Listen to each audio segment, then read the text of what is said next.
Huwallahu alladzi la Angkat pesan-pesan itu, dan kita harus yakin teman-teman, Allah subhanahu wa ta'ala kalau memudahkan seorang hamba mengucapkan istighfar dengan lisannya, berarti Allah sedang mau mengampuni dia. Allah kalau memudahkan seseorang itu untuk tergerak sholat, puasa, Allah ingin menerima itu dari dia. Sebagaimana juga Allah gerakkan Bapak Ibu hadir dalam majelis ini, itu juga karena Allah menginginkan Bapak Ibu memahami masalah ini. Maka kita lihat setelah belajar ke depan, kita nggak akan lihat sekarang ke belakang. Masa lalu kalau salah istighfar kepada Allah. Sekarang setelah belajar, ke depannya diterapkan. Itu yang dimaksudkan dalam majelis ilmu itu. Kata beliau Abdullah bin Amr bin As radhiyallahu anhuma, Abdullah sahabat, Amr bin As sahabat juga, mengilustrasikan jika seorang mukmin ketika melakukan kesalahan dia mengatakan, la nafsul mu'min ashaddu irtikaban atau irtiqadan. La nafsul mu'mini ashaddu irtikadan minal khati'ati minal usfuri hina yugzafu bih. Sungguh jiwa orang beriman itu lebih tergoncang karena melakukan kesalahan dibandingkan burung ketika ia dilempar. Ini disebutkan oleh Ibnu Mubarak dalam kitab Zuhud beliau di halaman 72. Artinya bahasa ini pekah ya. Beliau mau mengatakan orang mukmin itu kalau buat dosa walaupun kecil itu lebih bergoncang jiwanya dan ketakutan daripada burung yang kena panahan atau lemparan. Ya, bagaimana dia goncang sehingga jatuh, begitulah orang-orang beriman. Kata beliau, mudah-mudahan Anda dengan saya sama-sama memahami bahwa terdapat perbedaan antara pandangan Abdullah bin Amr radhiyallahu anhu terhadap dosa dengan pandangan kita terhadap dosa. Ada kalanya pandangan seseorang tertuju pada kecilnya kesalahan. Bilal bin Sa'ad mengingatkan perilaku ini. Dia berkata, la tandur ila sigaril khati'ah, walakin undur ila man asaita. Jangan melihat kecilnya dosa, tapi lihatlah kepada siapa kau bermaksiat. Tidak usah lihat kecilnya dosa itu, oh ini dosa kecil. Enggak, siapa yang sedang kita langgar ini. Itu adalah Allah subhanahu wa ta'ala. Ada hal penting juga teman-teman ya. Kalau kita membiasakan diri, menyibukkan diri dengan ketaatan kepada Allah subhanahu wa ta'ala, makin kita terus galang kerjakan setiap hari kebaikan-kebaikan itu, maka makin pekah keimanan kita. Nanti kita akan sampai pada level sangat pekah sekali terhadap apapun yang Allah sampaikan. Begitu sebut tentang surga, kita rindu dan menangis. Begitu sebut tentang neraka, kita nangis, kita takut dan khawatir masuk ke dalamnya. Sampai pada tingkat kita kalau sholat kayak nggak mau berhenti sholat itu, rasanya nyaman kalau sholat. Kalau baca Quran, tanggung nih sayang, tambah selesai satu surah lagi tambah lagi zikir diajak ngomong sebentar, telepon pun bunyi nggak dijawab. Terus saja begitu, akan meningkat level keimanan sampai kita akhirnya sudah membenci namanya kemaksiatan. Dan itu akan terjadi kalau selama Bapak Ibu tidak membuka lagi pintu-pintu dosa. Masalahnya kadang-kadang kita masih mencampur adukan antara ini sama ini. Kita mau buat ketaatan ya, maksiat juga iya. Saya pernah bahasakan kalau masih ingat di majelis kita ini, saya bilang kalau Bapak Ibu mau hijrah, jangan setengah-setengah. Emang harus hijrah sekaligus. Jadi orang baik itu jangan setengah-setengah. Nanggung gitu. Kalau dia masih mau hijrah, kakinya satu di tempat hijrah, satu di tempat maksiat, maka susah, dia nggak bisa melangkah. Karena yang satu bercahaya, yang satu penuh belepotan kotoran. Nggak akan bisa gitu. Dia sekaligus jadi orang baik. Mau orang berkata apa, nggak usah pusing. Kamu berubah ya, kamu so alimnya, kamu begini, biarin dia ngomong gitu. Nggak ada masalah. Karena yang akan dihisab adalah kita sendiri. Atha bin Abi Rabah rahimahullah menasihati seorang khalifah. Pada saat dia mau pulang dari istana itu, tentu ada kisahnya panjang, tapi dia mengatakan, waktu khalifah bilang, apa ada lagi yang anda mau sampaikan? Kata beliau, ada Amir Mu'minin. Sambil berdiri, dia menghadap ke mukanya raja sambil mengatakan, ingat wahai Amir Mu'minin, anda lahir di muka bumi ini sendirian. Anda juga berbuat amal anda sendirian. Anda juga akan meninggal sendirian. Anda juga nanti akan dibangkitkan dan dihisab oleh Allah sendirian. Ingat, gak akan ada gunanya semua ada di sekitar anda ini. Pujiankah ataupun hardikan. Masalahnya adalah hubungan kita sama Allah SWT. Teman-teman kalau lagi hadapi masalah apapun, mudah-mudahan di sini tidak ada yang hadapi masalah, tapi kalau ada yang hadapi masalah teman-teman, yang jadikan bahan muhasabah pertama adalah hubungan kita sama Allah. Gak usah cari tahu dengan manusia, gak ada gunanya. Karena kita sama manusia ini gak selesai-selesai. Kita kantor yang ini, kantor yang sana, kantor tidak selesai-selesai. Udu, sholat 2 rakaat, taubat kepada Allah. Selesai. Insya Allah lihat hasilnya. Setiap hari rutinkan beberapa hari akan lihat hasilnya. Hati kita akan plong. Kalau kita benar Allah akan benarkan kita. Allah punya cara membongkar kesalahan orang lain. Dan kalau kita salah pun kita jadikan bahan muhasabah, kesempatan.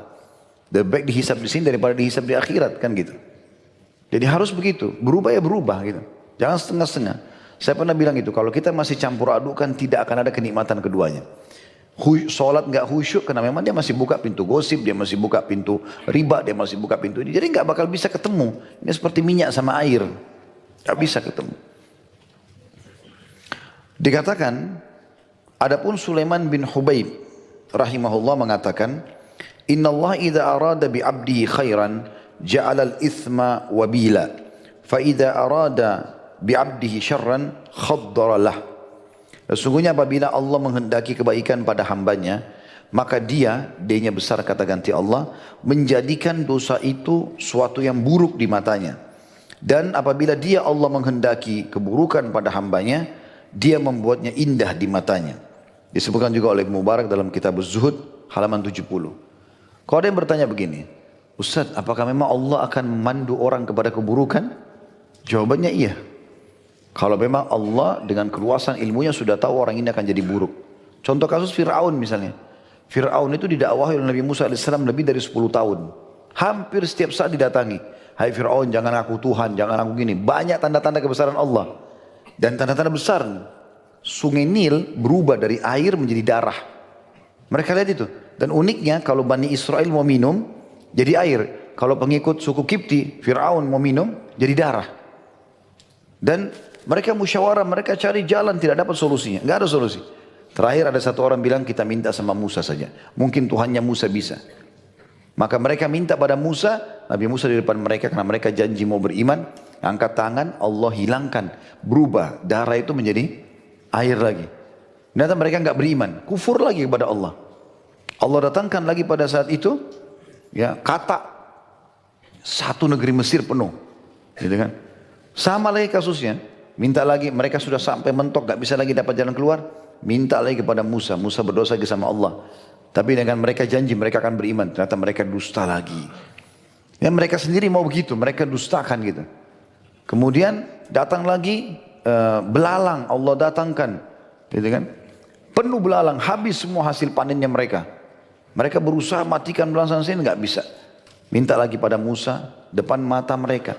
Berdoa lagi kepada Allah, hilangkan lagi belalang. Ternyata masih tetap saja kufur. Akhirnya Allah sesatkan Fir'aun itu. Gitu kan? Karena memang dasarnya memang dia tidak mau beriman. Ya. Ada hal yang perlu digarisbawahi teman-teman sekalian. Yang paling berpengaruh dalam jiwa kita adalah diri kita sendiri. Ya. Saya mau tanya, yang goda kita siapa? Syaitan. Yang pimpin syaitan siapa? Iblis. Kenapa ragu jawab? Iblis. Baik, saya mau tanya, waktu Allah suruh malaikat sujud kepada Adam, Iblis gak mau sujud. Siapa yang goda Iblis? Nah, dirinya sendiri. Iblis kan waktu itu tidak ada yang goda. Dia sekalian goda anak Adam, gitu kan? Jadi sebenarnya dalam diri kita itu ada potensi baik, ada potensi buruk. Allah bilang fa'alhamaha fujurah wa taqwa.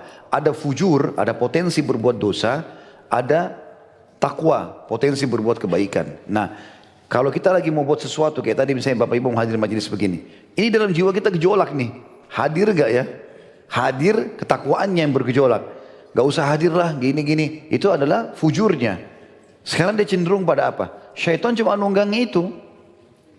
Oh, ini sekarang dia mau buat kebaikan. Syaitan coba, gak usah lah, gak usah sholat, gak usah kesana, gak usah gini. Dia coba tunggangi potensi fujur kita. Tapi dia gak bisa buat apa-apa. Kalau kita nolak, enggak, saya tetap mau hadir. Kayak Bapak Ibu tadi hadir. Ya sudah, dia gak bisa buat apa-apa gitu. Makanya Allah bilang, inna kaida syaitani kana dhaifa. Syaitan itu lemah. Gak bisa buat apa-apa. Kalau syaitan kuat seperti dibayangkan oleh sebagian orang, kira-kira masih bisa duduk di sini majelis ilmu? Masih bisa sholat? Bisa haji sama umrah? Gak bisa.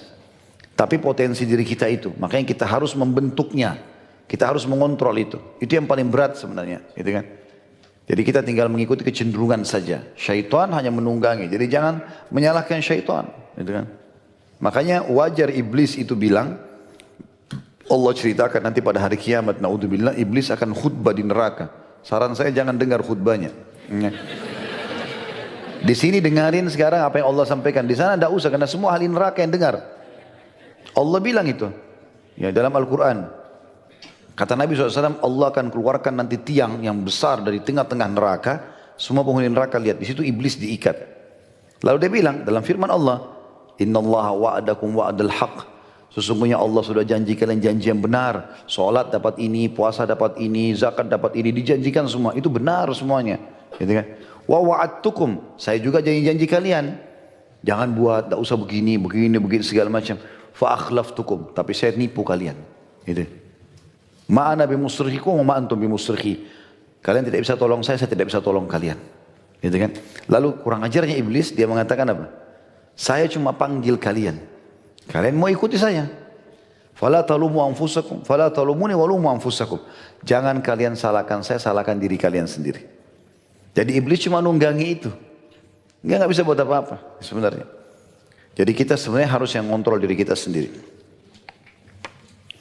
Selanjutnya dikatakan, menganggap remeh suatu dosa adalah sesuatu yang besar bagi Al-Auza'i.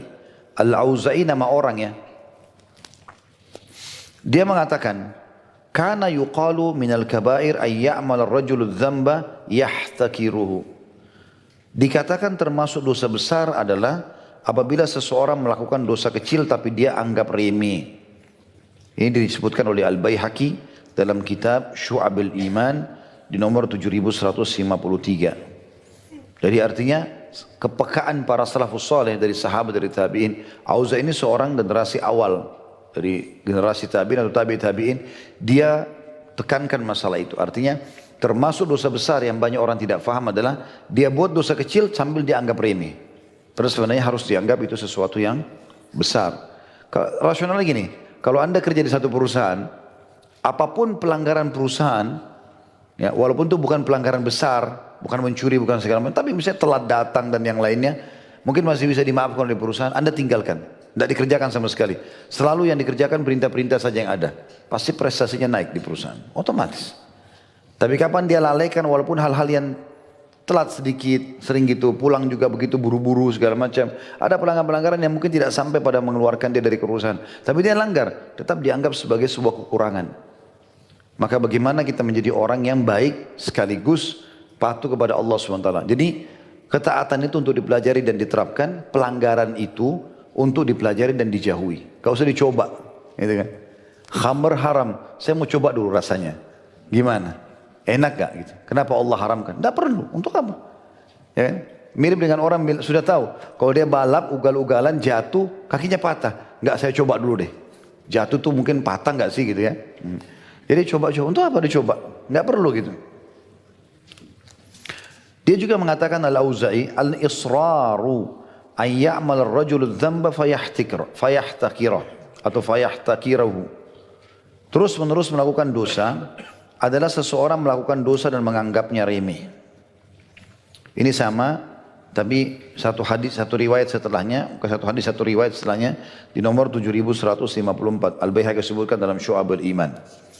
Kata penulis, saudaraku yang mulia, menganggap besar suatu dosa bagi orang yang melakukan dosa akan melahirkan istighfar, taubat, tangisan, penyesalan, dan rengekan kepada Allah yang Maha Suci dan Maha Pemurah dengan doa dan permohonan kepadanya agar dirinya dibebaskan dari keburukan dan akibat buruk dosa tersebut. Semua itu menjadi faktor kuat yang memungkinkan pelaku dosa tersebut dapat mengalahkan syahwatnya dan menguasai hawa nafsunya. Adapun mereka yang menganggap remeh dosa, mereka merasa menyesal dan bertekad untuk bertaubat. Tetapi tekad tersebut tekad yang sangat lemah, yang mudah lenyap di hadapan tarikan-tarikan kemaksiatan. Nanti bagaimana seseorang menanamkan kepekaan itu, dan kalau sudah peka teman-teman, memang betul-betul kita kayak terbentengi ya dari dosa itu. Kalau sudah sering kita buat ketaatan, lama-lama kita jadi benci kemaksiatan, lama-lama mau jerumus saya sedikit nggak mau, kayak ya, berat, nggak usah deh, nggak usah, sering gitu.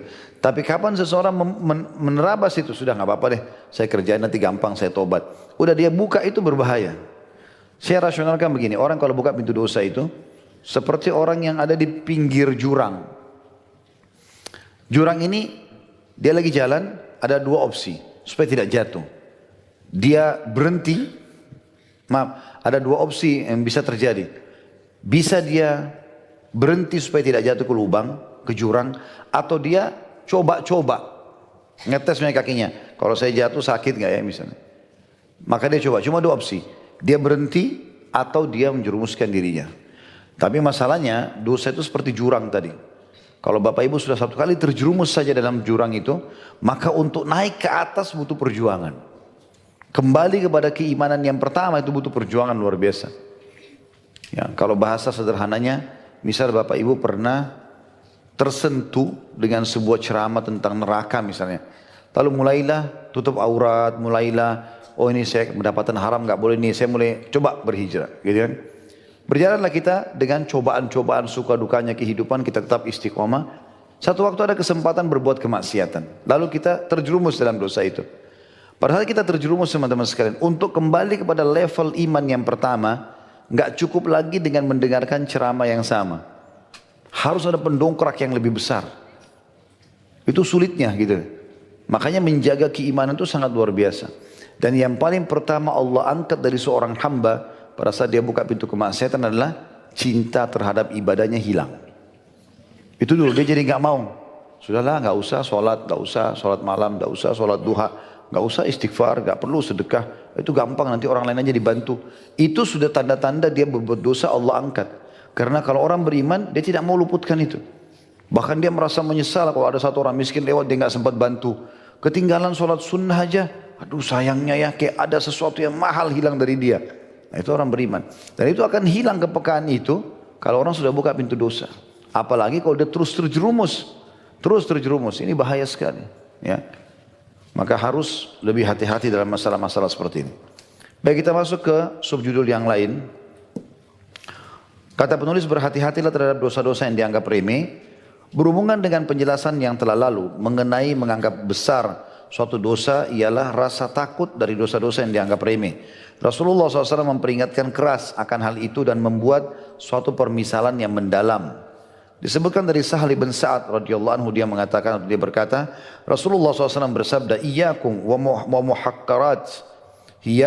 muhaqqaratid dunub ka qaumin nazalu fi batni wadin faja'a dha bi'udin wa ja'a dha bi'udin hatta andaju hubzatahum wa inna muhaqqaratid dunub mata yu'khadu biha sahibuha tuhlikhu.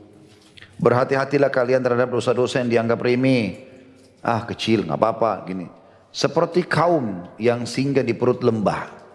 Jadi perumpamannya seperti ada satu kelompok orang, kemudian seorang berhenti di satu lembah.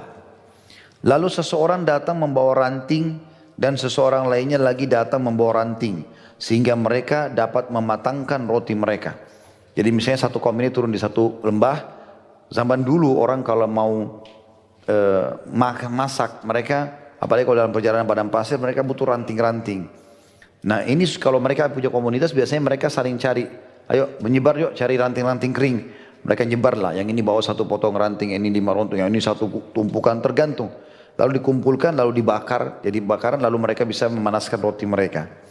Kata Nabi SAW diberikan perumpamaan, sesungguhnya dosa-dosa yang diremehkan itu ya seperti ranting-ranting tadi, walaupun satu kecil, tapi karena banyak terkumpul akan bisa menyalakan api yang besar. Kapan saja pelakunya dihukum karenanya, maka dosa-dosa itu dapat membinasakannya. Dosa-dosa dapat, ini hadis diriwayatkan oleh Ahmad jilid 5 halaman 331, At-Tabarani dan juga Al-Baihaqi sebutkan dalam Syu'abul Iman. At-Tabarani meriwayatkan dan Al-Baihaqi sebutkan dalam Syu'abul Iman nomor 7267. Ya. Juga Ibnu Mas'ud meriwayatkan bahwa dia berkata, Iyyakum wa muhaqqaratid dunub fa innahunna yajtami'na 'ala ar-rajuli hatta yuhliknahu Wa inna Rasulullah SAW daraba lahum mathalan kamathali qaumin nazalu ardan falat fahadara sani'ul qaum وجعل الرجل ينطلق فيجيء بالعود والرجل يجيء بالعود حتى جمعوا سوادا وأججوا نارا وأندجوا ما قذفوا فيها. Berhati-hatilah kalian terhadap dosa-dosa yang dianggap remeh, karena sungguhnya hal itu terhimpun atau berhimpun dalam diri seseorang hingga ia membinasakannya. Sesungguhnya Rasulullah SAW membuat permisalan mengenai hal itu, yakni seperti kaum yang singgah di tanah kosong, lalu dimulailah aktivitas mereka, membuat makanan maksudnya.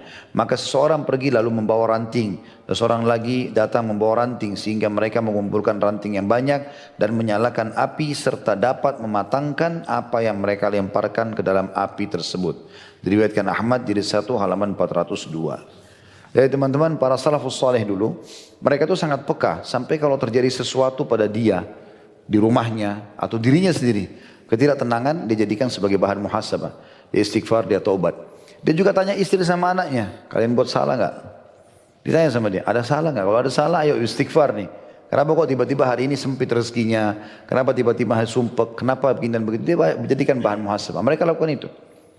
Saya tahu ada satu orang hafid Quran di Jakarta, kasusnya terjadi di Indonesia. Orangnya Masya Allah hafalannya bagus gitu. Bercerita tentang keadaannya gitu. Dia bilang setiap hari dia murajaah berapa juz sampai selesai.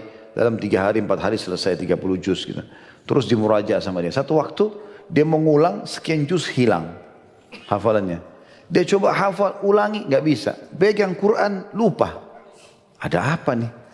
Dia jadikan bahan muhasabah, istighfar, taubat. Tapi dia coba sambil berpikir, dosa apa ya? Ternyata menurut dia nggak ada. Dia tanya istrinya, ada dosa yang kau buat di rumah? Nggak ada. Ya saya seperti aktivitas sekarang. Apa yang salah? Direntet sama dia. Pekerjaannya? Nggak ada yang salah. Seperti biasa pekerjaannya. Kok bisa tiba-tiba hafalan hilang nih? Sekian tahun dihafal, hilang dalam hitungan 1-2 hari. Sekian juz. Terus saja dia muhasabah cari tahu masalah di rumahnya sampai dia tanya bumbu masakan istrinya. Dia tanya, ada bumbu masakan yang kau ganti? Kata istrinya ada. Jadi rupanya ada bumbu masakan, dia tidak sebutkan juga mereknya. Ya, dan tidak penting buat kita sebenarnya itu. Ya. Dan nanti akhirnya terjadi pemboikotan. Tapi yang jelas dia bilang, ada. Terus suaminya bilang, kalau gitu mulai sekarang kau kembali ke bumbu yang lalu.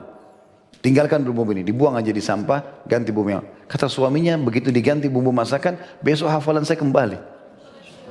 Iya, itu pekahnya orang terhadap penyebab-penyebabnya. Nah kadang-kadang kita tidak jeli dalam memahami pelanggaran-pelanggaran yang ada gitu. Baik, selanjutnya dikatakan, kata beliau ini adalah permisalan yang sangat mendalam dari manusia yang paling fasih, yaitu Nabi Muhammad SAW mengenai bahaya terhimpunnya dosa-dosa pada diri seseorang hamba. Sebuah ranting atau 2 ranting mungkin tidak berarti apa-apa. 1 ranting, 2 ranting tidak berarti apa-apa. Tetapi kalau sudah terkumpul menjadi ranting yang banyak, maka ia akan menjadi kayu bakar yang dapat menyalakan api dan mematangkan makanan. Karena itulah Ibnu Mu'taz mewasiatkan hal itu, mensinyalir makna tersebut, khallidz dzunuba saghiraha wa kabiraha fahuwa tuqa wasna kamashin fawqa ard asyauki yahdharu ma yara la tahkiranna saghirah innal jibala minal hasa. Jauhilah dosa-dosa kecil dan yang besar, semua tinggalkan. Itulah ketakwaan. Di takwa itu patuh sama Allah, bukan cuma tinggalkan dosa besar, kecil pun tidak mau dikerjakan, bahkan sampai pada tingkat makruh pun tidak mau dikerjakan. Makan minum berdiri makruh, tapi para salafus saleh nggak mau kerjain. Ulama hadis itu teman-teman, ulama hadis, kalau ada orang ahli hadis dilihat minum dan makan berdiri, padahal makruh, itu dianggap cacat dalam penerimaan hadisnya. Padahal makruh, karena orang kalau tinggalkan makruh, berarti yang haram pasti dia tinggalkan, kan gitu. Otomatis, kalau dia tinggalkan yang makruh, oh ini cuma makruh. Makruh kan dikerjakan tidak apa-apa, ditinggalkan dapat pahala. Dia nggak mau lakukan, walaupun makruh. Berarti yang haram dia akan jauhi. Sebagaimana tadi saya kasih contoh, lawan pemahamannya adalah kita kalau sibuk kerjakan sunnah yang wajib otomatis kita akan kerjakan. Lalu dia mengatakan, jauhilah dosa-dosa yang kecil dan yang besar, itulah ketakwaan. Bertindaklah layaknya orang yang berjalan di atas tanah yang penuh dengan duri, maka dia berhati-hati terhadap apa yang dilihatnya. Jangan sekali-kali engkau remehkan dosa kecil, karena sungguhnya gunung-gunung yang besar berasal dari kerikil atau batu-batu kecil. Rasulullah SAW mengingatkan istri beliau, Ummul Mukminin Aisyah radhiyallahu anha, dari hal ini seraya bersabda kepadanya, "Ya Aisyah, iyyaki wa muhaqqaratil a'mal, fa inna laha minallahi taliba." Wahai Aisyah, berhati-hatilah terhadap perbuatan-perbuatan dosa yang dianggap remeh, karena sungguhnya akan ada yang menuntutnya yang datang dari sisi Allah. Hadis ini riwayat Ibnu Majah nomor 4243, Ad-Darimi 2626. Dan Al-Haythami menyebutkan dalam kitab Az-Zawaidnya, sanadnya sahih dan para perawinya thiqah. Ya, artinya Nabi SAW ingatkan, dosamu kecil pun tetap Allah sudah siapkan hukuman untuk membersihkan dosa kecil itu. Makanya teman-teman, kita tahu hadis-hadis tentang masalah wudu misalnya, yang kata Nabi SAW, siapa yang berwudu dengan sempurna maka akan berjatuhan dosa-dosanya bersama dengan tetesan air terakhir. Baik, sekarang kalau kita tiap hari wudu, tiap batal wudu, tiap mau sholat wudu, berarti dosa kita sudah bersih semua? Belum tentu. Mungkin memang dosa-dosa kita lebih banyak daripada itu semuanya. Gitu kan? Semua itu pembersihan Allah siapkan. Setiap langkah masjid, pengampunan dosa, setiap perbuatan amal saleh apapun bisa jadi pembersihan dosa. Istighfar membersihkan dosa. Semua itu manfaatnya memang karena menghilangkan bekas-bekas dan dosa-dosa yang sudah pernah kita lakukan. Gitu. Begitu juga hadis Amr ibn al-Ahwas radhiyallahu anhu, dia berkata, sami'tu Rasulullah SAW yaqul fi hajjatil wada' linnas, ayyu yawmin hadha ala wa inna syaitana kad aisa an yu'bada fi biladikum abada walakin satakunu lahu ta'atun fima tahtakiruna min a'malikum fasayarda bihi. Aku mendengar Rasulullah SAW bersabda pada haji wada', haji perpisahan, dikatakan wada' karena Nabi haji sekali itu dan juga setelahnya beliau meninggal. Beliau berkata di haji wada kepada segenap manusia, hari apakah ini? Titik-titik. Maksudnya hadisnya panjang. Ya, tapi di sini penulis tidak angkat itu karena bahasanya panjang pesan Nabi waktu itu. Tapi ada yang ingin bertitik beratkan. Salah satu potongan sabda Nabi adalah, setelah titik-titik ketahuilah, sesungguhnya syaitan telah berputus asa untuk bisa disembah di negeri kalian ini selama-lamanya. Maksudnya Jazirah Arab, terutama Mekah. Mekah nggak bakalan ada lagi berhala disembah gitu. Tetapi akan ada ketaatan kepadanya dalam amalan yang kalian anggap remeh, maka dia akan merasa puas dengan hal itu. Ya, kata ulama hadis seperti gosip, fitnah, caci maki, menganggap remeh orang lain, semua itu dianggap remeh oleh orang-orang kan? Ah, nggak masalah kok. Memang dia lebih rendah dari saya, memang dia lebih bodoh, memang begini dan begitu. Maka itu sudah cukup membuat syaitan puas, karena memang itu adalah dosa yang besar di sisi Allah Subhanahu wa ta'ala. Kita masih ingat hadis yang saya sampaikan ya. Riba ada 73 tingkatan.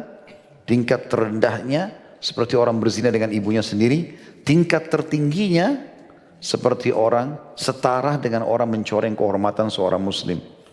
Jadi gosipin orang, ya, cari-cari kesalahan orang dan segala macam, itu ya, sudah lebih berat daripada zina 73 kali dengan ibu sendiri. Ya. Jadi nggak boleh masuk-masuk ke alam orang.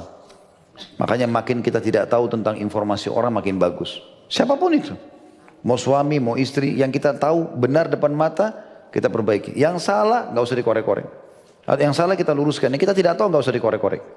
Saya ulangi ya. Jadi yang benar kita dukung, yang salah kita luruskan. Yang kita tidak tahu nggak usah dikorek. Tugas kita jadi suami, jadi istri, jadi sahabat, jadi guru, jadi atasan, jadi pegawai, hanya sampai ajal datang. Pertahankan itu baik-baik. Kalau di sini Bapak Ibu Masya Allah sudah punya anak-anak kecil, perhatikan mereka. Salah satu tanda kematian kita adanya anak-anak itu. Karena dengan adanya anak berarti sudah ada generasi yang akan menggantikan kita. Sebagaimana dulu kita kecil, orang tua kita juga sudah datang pada tanda kematian. Jadi jangan terus-menerus lalai ini, gitu kan? Semua akan ada pertanggungjawabannya itu. Kata beliau, banyak sekali wasiat dari generasi salaf umat ini yang memperingatkan dosa-dosa yang dianggap remeh dan menjelaskan bahayanya terhadap seseorang. Ka'ab ini sahabat Nabi radhiyallahu anhu berkata, "Innal 'abda la yudhnibu adh-dhanba as-saghir wa la yandam 'alayhi wa la yastaghfiru min, faya'dhumu 'inda Allah hatta yakuna mithlu at-tawt wa ya'malu adh-dhamba al-'azim fayandamu 'alayhi wa yastaghfiru minhu fayasghuru 'inda Allah azza wa jalla hatta yaghfira lah.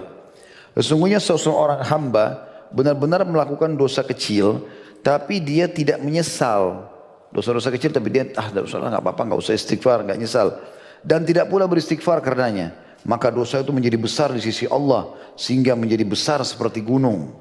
Sementara seorang hamba yang melakukan dosa besar lalu dia menyesal dan beristighfar kepadanya, maka dosa itu menjadi kecil di sisi Allah Subhanahu wa taala sehingga dia pun mengampuninya, maksudnya Allah mengampuninya.